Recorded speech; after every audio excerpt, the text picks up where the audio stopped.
Hello दोस्तों, मैं आपका दोस्त एडवोकेट मानस रंजन। आज जिस टॉपिक पे बात करने जा रहा हूँ वो है पुलिस द्वारा भेजा गया नोटिस। मैंने जनरली देखा है, मेरे जितने क्लाइंट्स हैं, कई लोगों से मेरी बातचीत हुई है तो वो बड़ा घबरा जाते हैं जैसे ही उनको पता चलता है कि उनको एक नोटिस मिला है पुलिस के द्वारा, और उसके लिए वो कोई भी जल्दी से रिप्लाई कर देते हैं, घबरा जाते हैं, प्रेजेंट हो जाते हैं। तो उसमें उनको कई बार खामियाजा भुगतना पड़ता है अपनी जल्दबाजी का। तो उसी से बचाने के लिए मैं आपको, और इसमें किस तरीके से साइबर क्राइम हो रहा है, जिस तरह से आपको फ्रॉड हो रहा है, उसके बारे में बताने की कोशिश करूंगा इस वीडियो में, और आपको सतर्क करने की कोशिश करूंगा इसके माध्यम से, इस वीडियो के माध्यम से।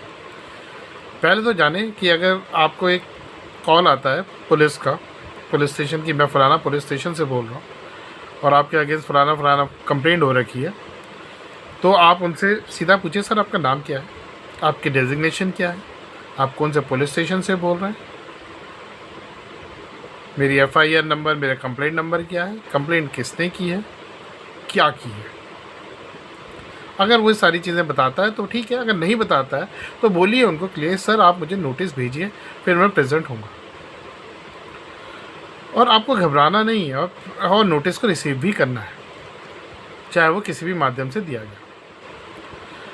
आप जब आपको उसका नाम, डेजिग्नेशन, पुलिस स्टेशन और कंप्लेंट नंबर के बारे में पता चल जाता है, तो आप 112 पे कॉल करके, 112 पे कॉल करके उसे क्रॉस वेरीफाई कीजिए। अगर वो अननेसरी पैसे डिमांड करता है, कुछ और करता है, इवन दो आपको उसके लिए 112 में कंप्लेंट करनी है, अगर वो जेन्युइन नहीं है। जेन्युइन है और आपसे ब्राइब मांग रहा है, इन दैट केस ऑल्सो आपको उसकी पुलिस में कंप्लेंट करनी है। अब अगर ये मान लें कि वो जेन्युइन कॉल है और उसने आपको नोटिस भेजा है, सबसे पहले तो आप ये जान लें, आप पुलिस वाले, और जब ये बोले कि मैं पुलिस स्टेशन से बोल रहा हूँ, तो आपसे उनसे ढंग से ही बात करनी है, चाहे वो फेक कॉल ही क्यों ना हो, बट उसे वेरीफाई करने के बाद ही उसका इलाज करना है। क्योंकि पुलिस वालों को हर डेट की, हर कॉल की अपनी केस डायरी मेंटेन करनी पड़ती है, और इन केस डायरी में उन्हें सब कुछ लिखना पड़ता है कि उन्होंने क्या बात की, कैसे बात की, क्या बोला आपने, सारी चीज़ें। अब इसके अंदर एक छोटी सी चीज़ ध्यान रखने की है, जो कि अगर आप ध्यान ना रखें तो बहुत बुरे फंस सकते हैं। वो ये है, इसको क्रॉस वेरीफाई करना। आप क्रॉस वेरीफाई अगर नहीं करते हैं और ये फेक कॉल होती है, तो वो आपसे बहुत सारे पैसे भी लूट सकता है, जो कि आजकल हो रहा है। बहुत सारे साइबर क्राइम के केसेस में ऐसा हो रहा है, और ऐसे केसेस बहुत सारे रजिस्टर्ड हो रहे हैं।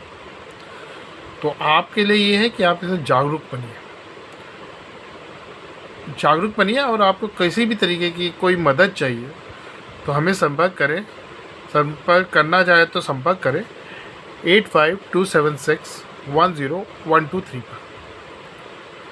अब हम देखते हैं कि ये नोटिस, अगर जेन्युइनली आपके पास नोटिस आया है और तब पुलिस कॉल आई है, तो आपको ये देखना है कि आपका जो नोटिस है वो किस सेक्शन में आया है।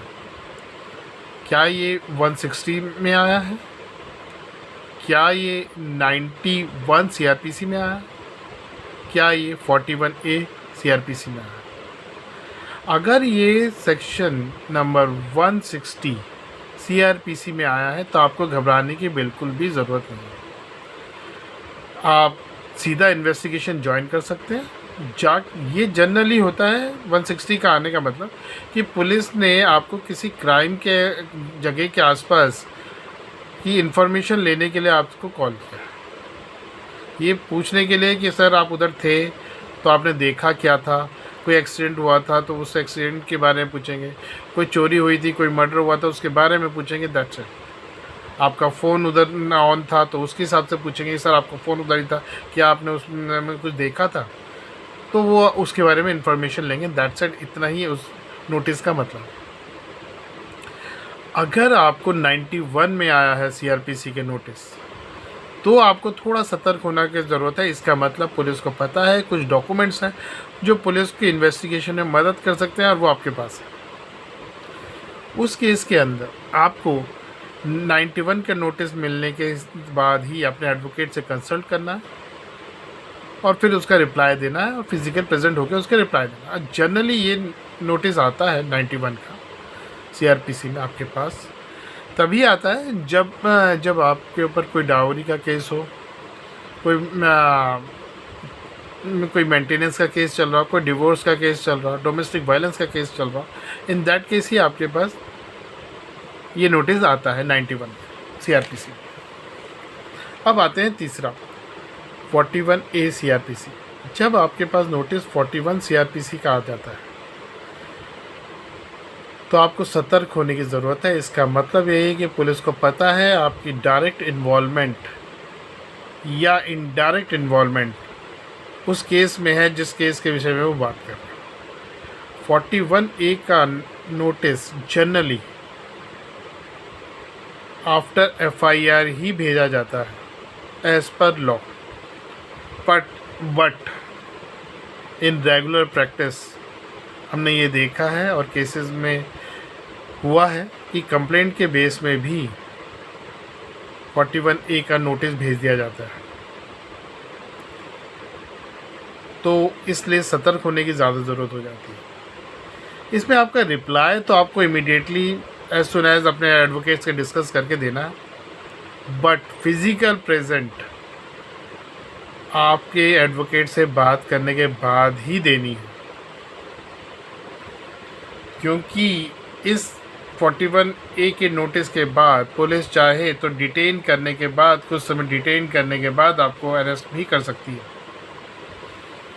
अगर वो केस 7 साल से नीचे का है, जिसमें सज़ा आपके 7 साल से कम की होनी है, उस केस में as per law police detain करने के बाद अरेस्ट नहीं करती है और आपको छोड़ देती है और चार्जशीट बना के प्रेजेंट करती है। बट अगर उसमें सज़ा 7 साल से ज़्यादा की है पनिशमेंट, तो उसको आपको उनका ड्यूटी बनती है कि पहले एज़ पर लॉ कि पहले आपको अरेस्ट